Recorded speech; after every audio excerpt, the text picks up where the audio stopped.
Bagaimana kita bisa punya suatu organisasi yang pemimpinnya ganti tiap tahun? Nah, di situ saya sebetulnya yang mengatas, saya bilang, ini kalau tidak ini berapa jenderal kita harus kita ganti sekarang. Jadi saya mohon kalau bisa, inti daripada RUU TNI ini sebetulnya hanya memperpanjang usia pensiun beberapa perwira tinggi. Nggak ada niat TNI mau difungsi lagi, come on, ya kan? Nonsense itu saya katakan, tidak ada niat. Termasuk saya yang dorong. Saya pertama di dalam TNI yang mengatakan civilian supremacy. Saya tunduk dan saya buktikan bahwa saya tunduk kepada pemimpin sipil.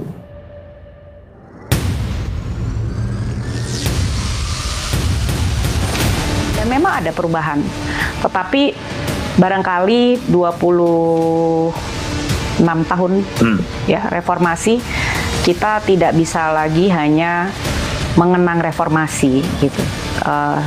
Tetapi harus mulai juga melihat kondisi real yang ada saat ini.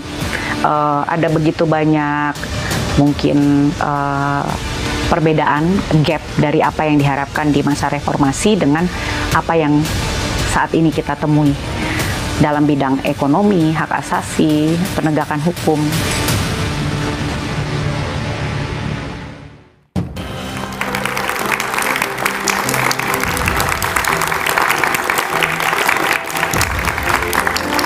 Selamat malam. 27 tahun sudah reformasi digaungkan di negeri ini. Namun berbagai tuntutan yang disuarakan tak kunjung jadi kenyataan. Korupsi bukannya hilang, malah semakin menjadi dan melibatkan banyak kalangan. Nepotisme bukannya pergi, malah berkecambah dan melahirkan politik dinasti. Tuntutan penghapusan dwifungsi TNI juga belum berjalan sesuai harapan. Alih-alih kembali ke barak. Saat ini TNI justru banyak menduduki jabatan di luar fungsi pertahanan. Sementara intimidasi dan represi terhadap kebebasan berpendapat dan berekspresi masih terus terjadi sebagai bukti demokrasi belum sepenuhnya terrealisasi di negeri ini. Benarkah reformasi sudah dikebiri dan diamputasi? Inilah Satu Meja The Forum. 27 tahun bergulir, reformasi dikorupsi dalam tanda tanya.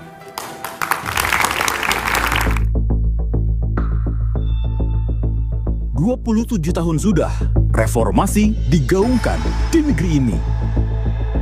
Hari ini, 27 tahun lalu, Presiden Soeharto mengundurkan diri setelah 32 tahun berkuasa. Presiden Indonesia kedua ini mundur setelah mahasiswa dan berbagai elemen bangsa menggelar aksi unjuk rasa di berbagai kota. Dengan memperhatikan keadaan di atas, saya berpendapat sangat sulit bagi saya untuk dapat menjalankan tugas pemerintah negara dan pembangunan dengan baik. Saya memutuskan untuk menyatakan berhenti dari jabatan saya sebagai Presiden Republik Indonesia. Beragam tuntutan disuarakan, mulai dari adili Soeharto, amandemen UUD 1945, menghapus dwifungsi ABRI, otonomi daerah, pemberantasan korupsi, kolusi, dan nepotisme, hingga penegakan supremasi hukum. 27 tahun sudah berlalu, namun agenda reformasi yang disuarakan seolah menjadi angin lalu. Di antaranya penyelesaian kasus pelanggaran HAM yang tak jalan. Direktur Eksekutif Amnesty International Indonesia, Usman Hamid mengatakan, namun justru membuat pernyataan-pernyataan politis soal hak asasi manusia. Bahkan belakangan Pak Yusril Iza Mahendra sebagai Menko Bidang Hukum, HAM, Imigrasi, dan Lembaga Pemasyarakatan di hari pertama baru dilantik langsung mengatakan tragedi 98 itu bukan pelanggaran HAM berat. Selama Indonesia berdiri tidak pernah terjadi pelanggaran HAM berat, kata dia. Tragedi penembakan Trisakti Semanggi 1, Semanggi 2, kesimpulan Komnas HAM peristiwa itu adalah peristiwa pelanggaran HAM berat. Yang ketiga adalah berkas peristiwa kerusuhan Mei. Komnas HAM juga menyimpulkan adalah peristiwa pelanggaran HAM berat. Lalu apa yang dikatakan oleh Pak Yusril itu dasarnya apa? Apakah Pak Yusril mengatakan tragedi 98 bukan pelanggaran HAM berat? Ada dasarnya, ada laporan yang dirujuknya. Ternyata tidak ada. Artinya pernyataan itu lebih pernyataan politis. Disahkannya revisi Undang-Undang TNI juga dituding sebagai jalan kembalinya dui fungsi TNI. Apa konsekuensi dari tentara yang profesional yang diatur dalam pasal 2 adalah maka penghapusan dui fungsi TNI. Salah satu yang dihapus dari fungsi TNI adalah TNI tidak aktif, tidak boleh menduduki jabatan sipil. Itu komitmen reformasi, itu mandat reformasi, tidak bisa ditawar-tawar. Supaya apa? Supaya militer benar-benar menjalankan fungsinya sebagai alat pertahanan negara. Sementara, korupsi juga masih merajalela. Berbagai penindakan yang dilakukan tak membuat jerah. Demokrasi juga terancam mati. Berbagai kasus intimidasi dan represi terhadap kebebasan berekspresi terus terjadi. Reformasi adalah buah perjuangan semua anak bangsa guna mengoreksi dan memperbaiki kondisi bangsa ini. Namun, alih-alih digunakan sebagai pijakan dan peta jalan, reformasi justru dikebiri dan diamputasi. Apa perlu rakyat kembali turun ke jalan agar penguasa tak lupa ingatan?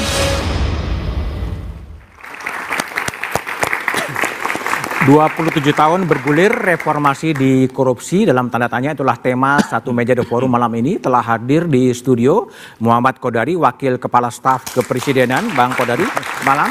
Kemudian ada Gubernur Lemhanas, Aceh Hasan Zazili, malam. Kang Aceh. Ada Syafiq Ali, aktivis 98 dan sekarang Ketua PBNU, malam Syafiq. Ada pemikir kebinekaan Sukidi, malam Mas Sukidi. Ada Usman Hamid, Direktur Eksekutif Amnesty International, malam Usman. Dan saya masih menunggu Bivitri Susanti, pakar hukum tata negara. Oke, saya mulai ke Syafiq terlebih dahulu. Syafiq yang 98 saya tahu berada di jalanan Jakarta yang terbakar pada waktu itu untuk menggulirkan reformasi. Apa refleksi Anda setelah reformasi ini 27 tahun berjalan? Ya, ada banyak hal yang saya merasa prihatin. Dan berharap tidak mundur lagi. Karena saya melihat memang ada cukup banyak kemunduran. Saya menyaksikan bahwa secara umum spirit reformasi menurut saya udah menguap. Walaupun warisan reformasi masih cukup banyak bisa kita saksikan. Menguap itu artinya era reformasi sudah berakhir? Ya tidak. Reformasi dulu kan spiritnya adalah satu, tuntutan populernya waktu itu kan pertama turunkan harga karena memang krisis ekonomi demikian parah. Harga-harga naik 2 kali lipat. Dan kedua adalah turunkan Soeharto.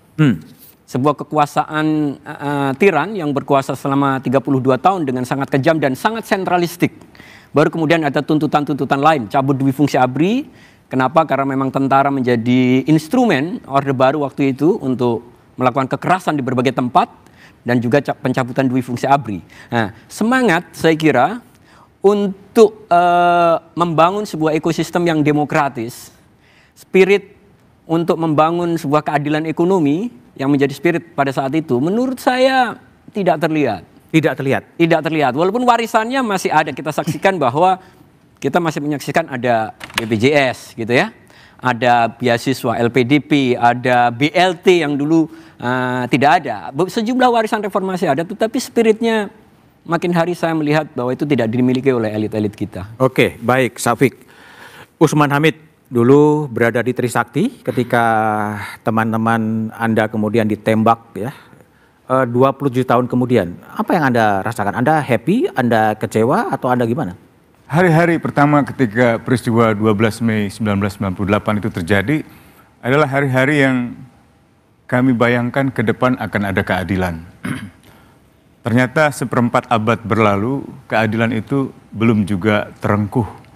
Dan kita tahu bahwa bukan hanya keluarga dari mahasiswa yang gugur di dalam perjuangan reformasi belum mendapatkan keadilan, tapi juga ada banyak sekali masyarakat lainnya, termasuk keluarga-keluarga tragedi Mei, anak-anak mereka yang terbakar di pusat perbelanjaan, bahkan juga masyarakat Tionghoa yang rukonya terbakar, rumahnya diserang, atau misalnya perempuan-perempuan Tionghoa yang mengalami kekerasan seksual, perkosaan, sampai hari ini sepertinya terlupakan.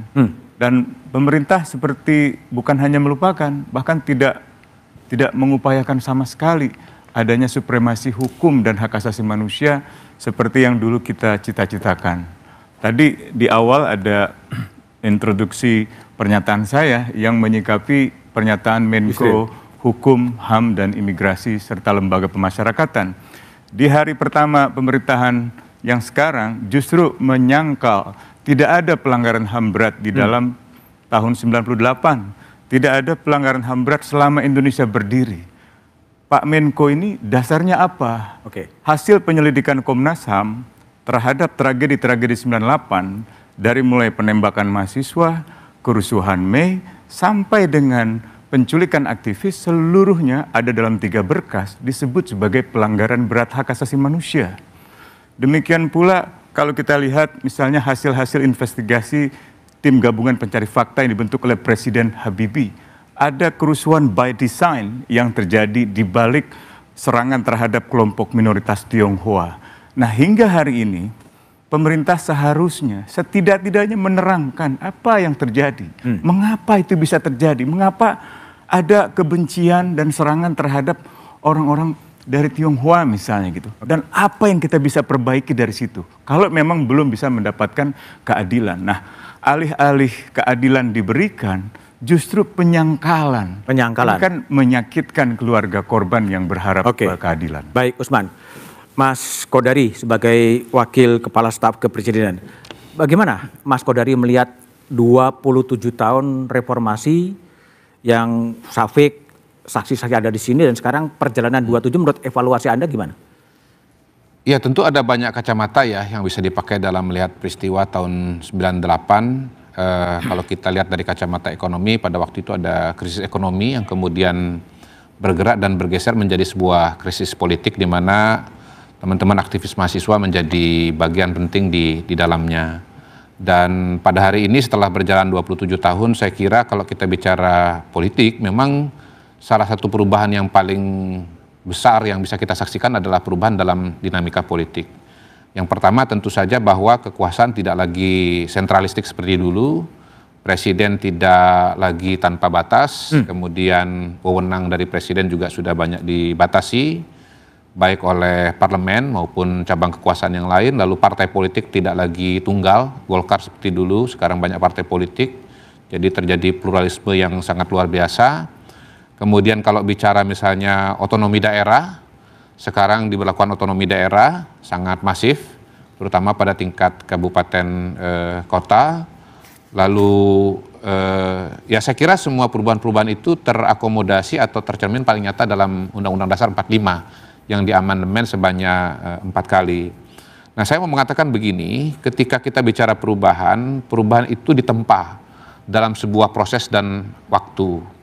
Ibarat besi, waktu menempa itu ada fasenya, Mas. Ketika besinya udah mulai dingin, maka upaya untuk menempa itu sudah menjadi susah. Dan momentum menempa itu saya kira paling nyata itu tercermin dari proses-proses amandemen di konstitusi. Kita tahu bahwa amandemen konstitusi itu sudah dilaksanakan 4 kali, tahun 99, 2000, 2001, 2002 ya. 4 kali amandemen. Nah, saya mau mengatakan begini juga, kalau kita bicara sebagai warga masyarakat Indonesia, baik sebagai anggota masyarakat maupun sebagai bagian dari proses sejarah, maka kalau kita bicara 98 dalam kacamata 2025, maka pada titik itu kita bisa mengatakan, lihatlah apa yang kita peroleh pada fase 4 tahun itu, pada saat amandemen itu. Oh, amandemen. Ya, jadi kacamata kita menurut saya harus diletakkan juga dalam sebuah kerangka tempat dan waktu serta kelembagaan, Mas Budiman. Jadi kelembagaan yang kita reformasi dapatkan, itu wujud konkretnya adalah amandemen konstitusi. Amandemen konstitusi. Jadi kalau kita mau bicara harapan-harapan dan kenyataan-kenyataan, harapan dan kenyataan itu pada hari ini paling sederhana dan paling nyata saya kira kita dapatkan dalam amandemen konstitusi. Di luar itu adalah sesuatu yang sudah melewati garis sejarah. Di luar itu adalah sesuatu yang sudah melewati garis sejarah. Nah, ketika proses reformasi itu berjalan pada 98, kita tahu pada giliran berikutnya aktor-aktor yang terlibat sangat banyak. Ya. Awalnya mungkin aktivis mahasiswa, tapi pada giliran berikutnya dia melibatkan banyak aktor. Kalau kita bicara perubahan-perubahan konstitusi misalnya, yang mendominasi pada proses itu adalah tokoh-tokoh yang kemudian nama-namanya itu muncul pada proses-proses amandemen, terutama yang tanda tangan pada waktu itu. Kita lihat misalnya Pak Amin Rais sebagai Ketua MPR, mungkin Pak Osman Sabtaodang, dan nama-nama lainnya. Artinya Bung Kodari mau bilang bahwa reformasi telah selesai dengan konstitusi di amandemen? Tergantung kembali lagi kacamatanya, tetapi saya mau meletakkan, tadi sebelum acara ini kan saya berdiskusi dengan sahabat lama saya, Syafiq Ali, ya. Penampilan Syafiq ini 27 tahun nggak berubah, Mas. Nggak berubah, iya. Cuman lebih wise aja, lebih wise ya, kelihatan lebih sejuk lah gitu ya. Tapi rambut panjangnya masih sampai sekarang. Ya, bahkan rambut panjangnya nggak berubah, Mas. Nggak berubah juga. Iya, oke.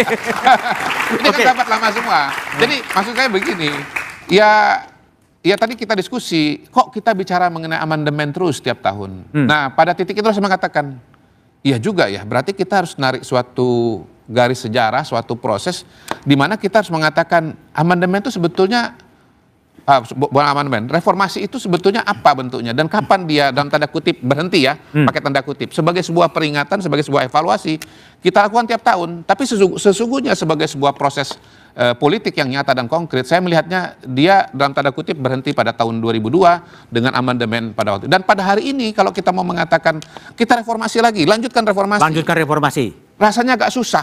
Agak susah ya? Agak susah. Atau kembali ke Orde Baru? Enggak? Bukan kembali Orde Baru. Karena begini, kalau kita bicara reformasi dalam pengertian yang paling harfiah, maka kita harus menulis ulang sejarah. Dan itu artinya amandemen. Sedang mau ditulis kan? Saya tidak bisa membayangkan pada hari ini amandemen kelima itu bisa dibuka. Oleh siapa, bagaimana, dan kenapa begitu. Jadi kita mohon maaf dengan segala berat hati sesama kita teman-teman yang dulu ada walaupun waktu itu Mas saya kadung lulus duluan Mas 97 Mas. Jadi saya nggak terlalu terlibat di lapangan seperti beliau. Tapi saya mau mengatakan begini, ya kita kalau bicara reformasi ya Bang Usman ya, itu yang kita dapat itu 2002 itu. Baik, saya akan tanya Mas Sukidi ya. Tadi kalau Mas Kodari bilang kan sudah tidak ada resentralisasi, partai politik sudah banyak, DPR juga ada. Tapi sebenarnya menurut kajian Mas Sukidi seperti apa? Tapi jawabannya setelah jeda berikut ini.